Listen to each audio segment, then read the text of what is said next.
একটা সামান্য ঘটনা তোমাদের সাথে যে শেয়ার না করে থাকতে পারছি না। মানে যদি তুমি কারোর জন্য ভালো করো তা তোমার কত রকমভাবে যে বিপদ আসতে পারে সেটা না জানলে মানে তো কী কী করে তোমাদের বোঝাবো আমি জানি না। তো আমার একটা বান্ধবী আছে, তার বাপের বাড়ি ঘটনা। একটা বয়োজ্যেষ্ঠ মানুষ, সে পাড়ার সব বাচ্চাদেরকে পড়াতো, বিনা পয়সায় পড়াতো এবং বিভিন্ন ধোপাদের যারা ধোপারা কাপড় টাপড় কাচতো ওদেরকে মানে যোগাযোগ করিয়ে দিত যাতে কাপড় জামা আয়রন আর কি খরিদ্দার বেশি পায়। তো এইরকমভাবে অনেক রকমভাবে বিভিন্ন টাইপের, কেউ অসুস্থ হলে তাকে ডাক্তারের কাছে নিয়ে যাওয়া, তিনি নিজেই কিন্তু বয়স্ক, তবু অন্যদের হেল্প করতে পারলে আর কিছু চাইতো না। কিন্তু সেটা পাড়ার ছেলেদের একটু আপত্তিজনক ব্যাপার হয়ে গেল, কারণ তারা তো টাকা ছাড়া করতে চায় না, ক্লাবের ছেলেরা। তো সেইটা যখন ওই বয়স্ক মানুষটা রাস্তা দিয়ে যেত, ও দাদু ও দাদু এরম করতো আর পেছনে টিজ করতো। তো এই ধরনের করতে করতে একবার কী হয়েছে, প্রাইমারি স্কুলের একজন টিচার সে কিন্তু খুব চেঁচিয়ে ওঠে, এবং চেঁচিয়ে ওঠে, পাড়া রাস্তায় লোক জড়ো হয়ে যায় এবং তারপরে ভিড় ভাট্টা, হ্যাঁ একটু এদিক ওদিক, আপনার কী প্রবলেম, আমরা দাদুকে বলছি, যা ইচ্ছা বলতে পারি, এরকম বলে টলে আর কি খুব হ্যাপাজার্ট আর কি অবস্থাটা। তারপর যাই হোক প্রশাসন সে ব্যাপারটাকে শান্ত করে বা ঠান্ডা করে। মানে এটা আমি বলতে চাইছি, যদি তুমি খারাপ কাজ করো সেটা স্মুথলি হয়ে যাবে, আর যদি তুমি ভালো কাজ করো তো তোমার পেছনে সবাই লেগে পড়ে থাকবে যে তোমার কী করে মানে ওই কাজটা কী করে যাতে বন্ধ হয়। তো এইরকম ঘটনা শুনে না আমার সত্যি মানে আজব লাগে যে এরকম কী ধরনের চিন্তাধারা, পাড়ার ছেলেরা কোথায় আর পাঁচজনকে উপকার করবে তা নয়। তো ভেরি ভেরি গুড মর্নিং, আমি শ্রাবন্তী বেঙ্গল ফ্যাশন থেকে বলছি। আরও একটা নতুন ব্লগে তোমাদের স্বাগত জানাই।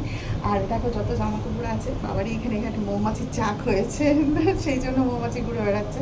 তো এত তো জামা কাপড়গুলো মানে মেলা হয়েছে আর কি। তো সেইগুলো তুলবো, তুলে তারপর সেগুলো ভাঁজ পরে করবো, এখন টাইম নেই, কারণ বৃহস্পতিবার পুজোর একটা তাড়া থাকে। তোমরা দেখবে অন্য দিনের থেকে বৃহস্পতিবার পুজোর একটু টাইমটা বেশি লাগে। আর তার সাথে রান্না করা আছে, তার সাথে আমগুলো রয়েছে ফ্রিজের মধ্যে, সে আমের আচার বানাতে হবে। এখন অনেক অনেক কাজ পড়ে আছে, ভাবছি কোন কাজটা আগে করবো কোন কাজটা পরে করবো। তো যাই হোক, ডালটাকে সিটি মেরে দেবো, দিয়ে ডালটা কমসে কম সিদ্ধ হয়ে থাকুক, তারপর ধীরে ধীরে দেখছি কি করতে পারি।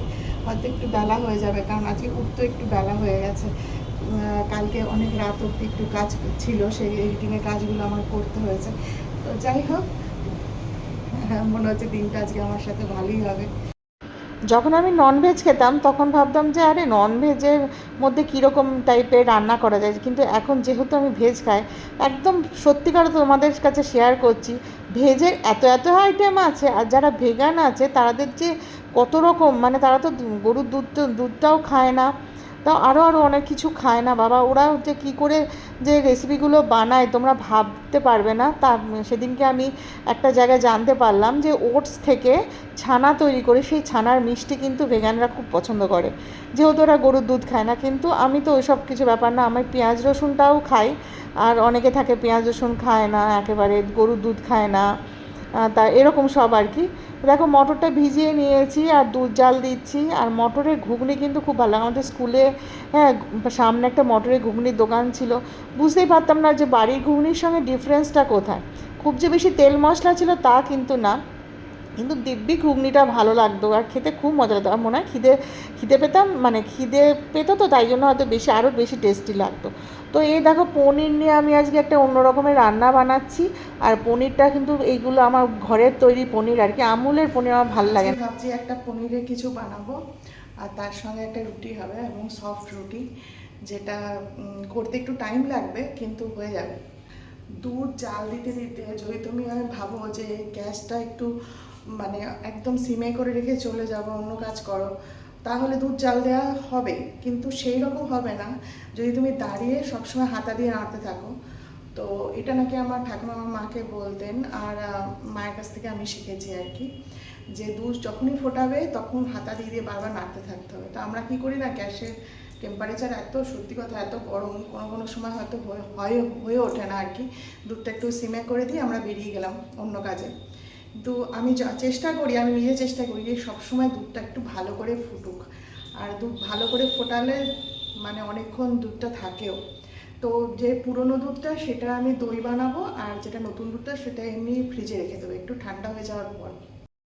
এখানে একটু আদা কাঁচা লঙ্কা কুচি নিয়েছি, তার সঙ্গে বাদাম আর নারকেল নিয়ে নিয়েছি, 1 চামচ একটু সাদা পোস্ত নিয়েছি, টমেটো নিয়েছি, এগুলো নিয়ে একটু পেস্ট করে নিলাম আর কি। আর পনিরগুলো একটু হালকা ময়দা আর লঙ্কা গুঁড়ো দিয়ে ভেজে নিয়ে তারপর তেজপাতা দিলাম, মানে ওটা উঠিয়ে নিয়ে আর কি, তেজপাতা দিয়ে তারপর যে গ্রেভিটা ছিল সেই গ্রেভিটা আমি দিয়ে দিলাম, আর তার সঙ্গে ঘরের মশলা, মিক্স মশলা যেটা, সেটা দিয়ে দিলাম, আর পনিরগুলো দিয়ে দিলাম। পনিরগুলো কিন্তু খুব সফট হয়েছে যদি তুমি ঘরে বানাতে পারো। আমার তো এখন বাইরের পনির আর খেতে ইচ্ছা করে না।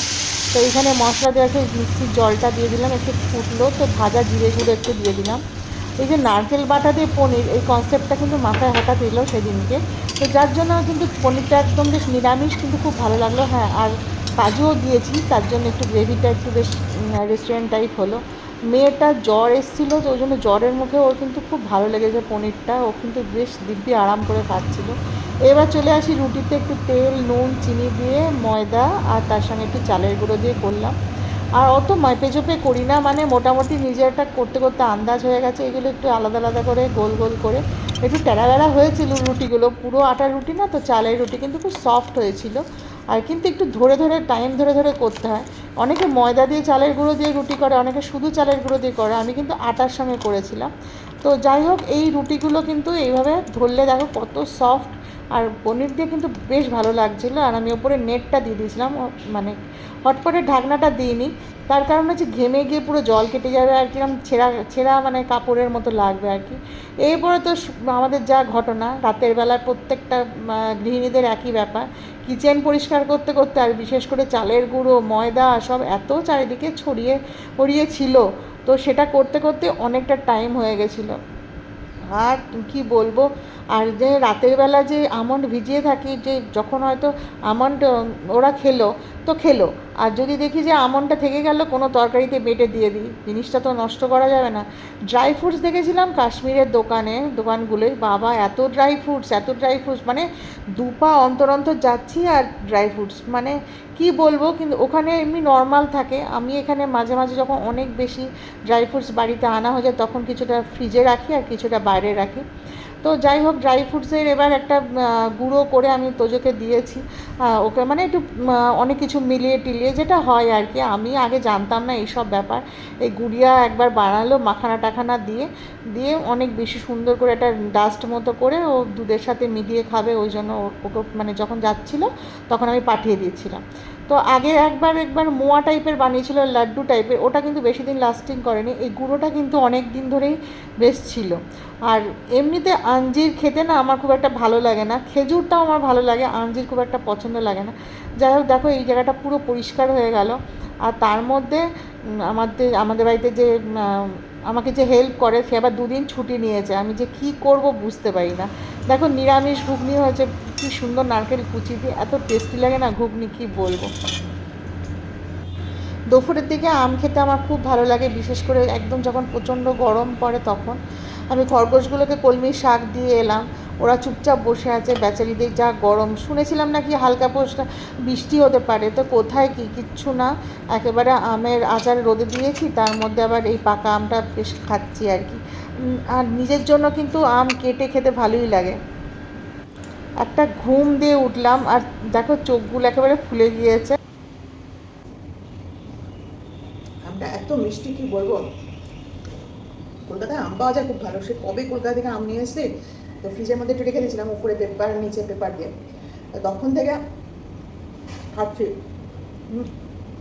ওটা হিমসাগর মনে হয়, হিমসাগর না ল্যাংড়া কিছু হবে, আম ঠিক যার আমি বুঝতে পারি না।